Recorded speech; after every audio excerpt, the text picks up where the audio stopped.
Hey you guys, welcome back to my channel. It's Hannah, and in today's video we're going to be talking all about locks, dryness, and how to combat it. This is a highly requested video. You guys are always asking me, how do I deal with dryness, Hannah? What do I do with my locks? Dryness. And I've experienced dryness enough times and I've fixed it enough times to give you guys all of the tips and tricks. So if you're interested in hearing all about my tips and tricks for dryness, definitely watch this video. So the first thing we're going to talk about that people don't really consider when they're experiencing dryness with their locks is the climate and the weather. So when it's drier, you might realize that you need your hair to be covered up more. Product tends to stay in your hair when it's cold and dry. And then adversely, in the summertime, you might have more of an issue with buildup or with residue because of the heat. The product is staying on. You might need to wash your hair more frequently. That is something I personally experience when it comes to the warm weather. I start washing my hair probably every 2 weeks, every week and a half. While in the winter time, my hair never really get to that point of really feeling gritty or over the top because it's so cold and much drier outside in a sense. So those are things that you want to consider. And I've also done my research on this too, guys. For example, it says that in cold and dry weather, you should be increasing your misting, sealing lightly, and blocking friction. And that's specifically because you want to make sure that your hair is being protected from any moisture that could be leaving. Now for the summertime, what they showed for hot and humid weather, which is why I'm saying summertime, they say that you should avoid heavy residue, skip thick greases, butters, melts, wraps, and because it all causes buildup. For example, when I'm in the sauna during the summer, and I'm also running outside and everything, I now wrap my hair in the sauna because I don't need that added heat while my hair's dry, and I don't need my products to be, I guess, melting into my hair and possibly causing buildup. Another thing that it says is, ironically, washing your hair more regularly, which is what I was saying. And that's just because of salt, sweat, and buildup of product. There's nothing you can do to really avoid that except washing hair and changing how you're caring for it. And I promise you that will help a lot, especially in the summertime. If you watched my last video, one thing I said I've been learning on my hair growth journey is that the products, once they build up, the new products can't get through to your locks. So that in itself could be causing buildups, which will make your hair feel dry. So one of the first big things you need to consider is, what is the environment like? Did my hair change in how it responds due to the change in the weather and the environment? Because that might be one of your biggest tips to figuring out why your hair is experiencing dryness. The second thing, your locks are not protected regularly. Now, I grew up in a household where we were like we're girls, all of us, but bonnet queens, I would say. Like when I walk in the house, I automatically have a scarf on. When I go places, I'm usually wearing a bandana. When I go to the gym, my hair is wrapped in a bandana. Anytime I'm laying on anything, my hair is protected. I have like a whole basket full of different scarves. I probably got like 4 bonnets, do-rags, the long ones, and I now even have a lock sleeping cap, a lock cap. If you're not protecting your hair, it is constant friction. And I know y'all don't want to hear that, but it's the truth. And if your hair is constantly rubbing, those pieces are going to get weak, and then they're what? Going to break. That is just what happens. We still have to worry about friction with our hair. So when you're laying down, make sure you have a bonnet on. Make sure you have a scarf on. And if you're not a bonnet or scarf girl, one thing my parents also raised me on doing is always having silk pillowcases on the bed. If you know your scarf is always falling off, have your main pillow have a silk pillowcase, because that in itself will protect your ends, at least when your hair escapes the beloved bonnet and is rubbing against the elements. But yeah, if I'm sitting on the couch or anything where I know there's friction, especially because my locks are longer, I do put my bonnet on, or I try to put my hair up, but I usually just try to put my bonnet on or a scarf because reducing that friction is going to help. So yeah, if you know when you see a little booski, you ain't got your bonnet on, you ain't got your scarf on, go ahead and bring it or leave one there, y'all, because I'm telling you that in itself is going to help you so much. So if you're noticing your hair is a little dry, especially in the morning, and you know you're not good at wrapping up your hair, go ahead and do that. I promise you it'll help. Number 3, I was bad at this when it came to my skin and my hair in my whole life until I really got my routine down. Frequently changing your products in your routine. If you're constantly changing too many variables, you cannot figure out what's wrong. If you think your leave-in conditioner is bad, but you've only been using it for a week. You have not used it long enough to figure out if this works for you or not. At least give it 2 washes. You feel what I'm saying? And I feel like a lot of times we don't use products long enough or build a routine in order to really care for our hair. With the product thing, it does matter. And I say this, if you're new to my channel, this will be your first time hearing it. If you're not, you've heard me say this a million times.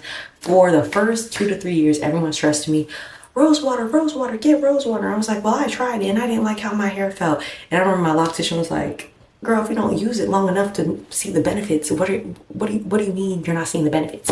So when I actually took the time to give it a real use, I said, how many times am I supposed to use it? She said 1 to 2 times a day. When I finally started using it correctly, I said, oh, rose water actually does work. So one thing I'll say is find good products, but also find and establish a routine that works for you, and talk to people who know what they're doing. I always say I'm not a loctician. Go to a loctician and say, hey, I'm dealing with dryness and this is what I'm doing and this is what I'm not doing. And they will give you tips. They will give you tips. They will give you all the information. They'll say, oh, that's not working, try this. Oh, that's not working, try that. Oh, you're doing too much, dial it back. They will give you all of that. But you have to stick with something long enough to see the benefits. It's the same thing working out. You can't go to the gym one day and say, dang, the gym not working. You gotta go for a week. You gotta go for 2 weeks. You gotta go for 3, 4 weeks. So establish a routine. Try the routine out for a month, even a month and a half. And well, a month and a half might be a little long if your hair's breaking. If your hair's not breaking, I say a month and a half. And if the products you're starting to see, oh, it's actually working. Oh, I just need to change how I'm applying it. That is going to be more beneficial than wasting all this money and constantly changing all these variables, such as how frequently you wash your hair, what products you're using, how you apply them. When you're changing all these things, like it's going to be so hard to figure out what's going on with your hair.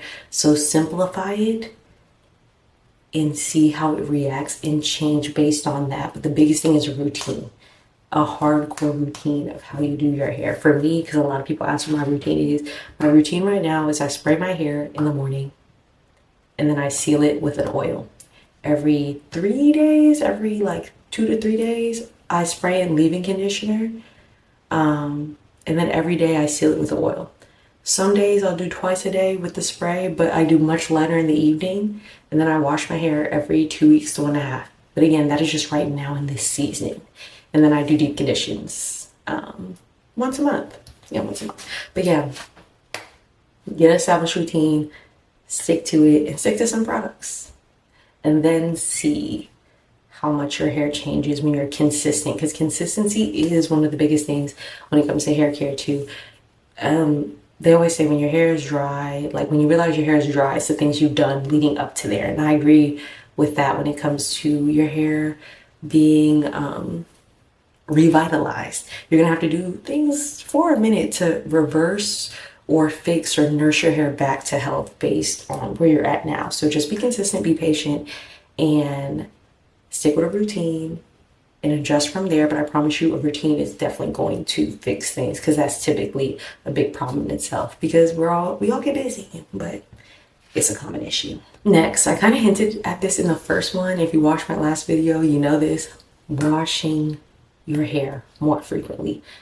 I cannot stress this. I won't go into too much detail about this, but like I've said earlier, and I said that I'm saying this now, you need to think of it just like your skin. If you put makeup on your skin and you never wipe it off and it keeps building up, or maybe makeup's not the best. Probably not the best analogy. Yeah, there's no other way to explain this. How I think of the lock is you have your lock. If you add products on top of it, you're stacking it, right? Now, if you stack all these products on it and you try to pour water from here, you know how hard it is for the water to reach the bottom when all of this is in between? You can honestly think about this like a plant in soil. You have the plant, the top half that's sprouting out, and then the roots go all the way to the bottom. There's no way for the water to get to the roots if there were cement above it. When you think of buildup in your locks when it's unwashed, I think of it as there's so many layers that it doesn't matter what you throw on top of it, how much water, whatever, it's never actually getting to the lock itself.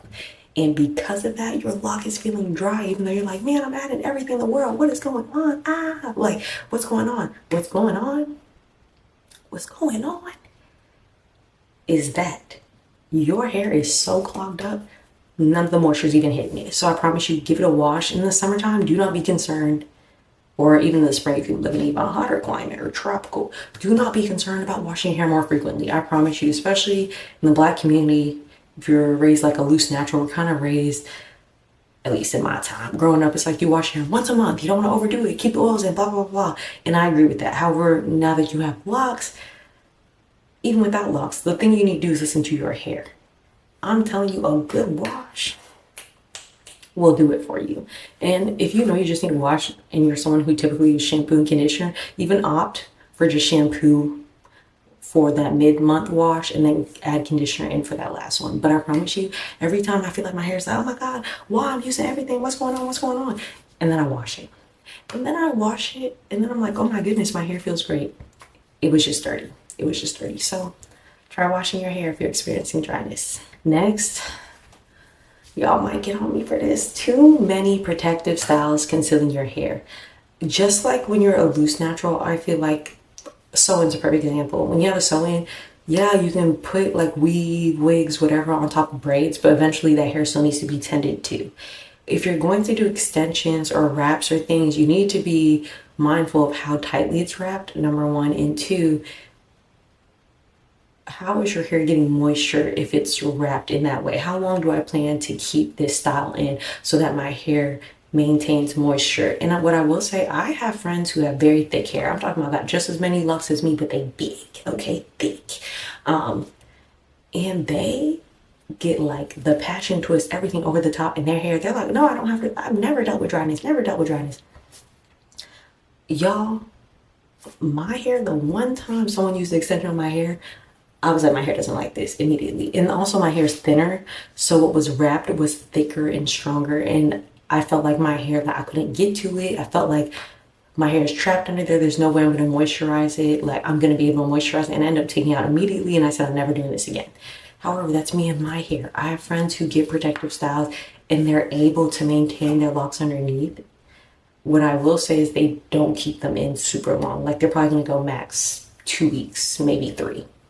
With that style, because especially if it's one of those like the faux lock, whatever they call them, when it's wrapped completely over, you have to think about, if there's a barrier protecting my lock, how is the moisture getting to my hair? And of course, just as a loose natural, when you have braids, your hair's kind of intertwined, but there's still a way to get to it. So my thing is, when you're using these protective styles that are concealing your locks, consider when you're taking out so that you can make sure your hair isn't breaking and make sure it's getting its moisture, as well as how tightly is it wrapped. How is my hair actually like responding to it?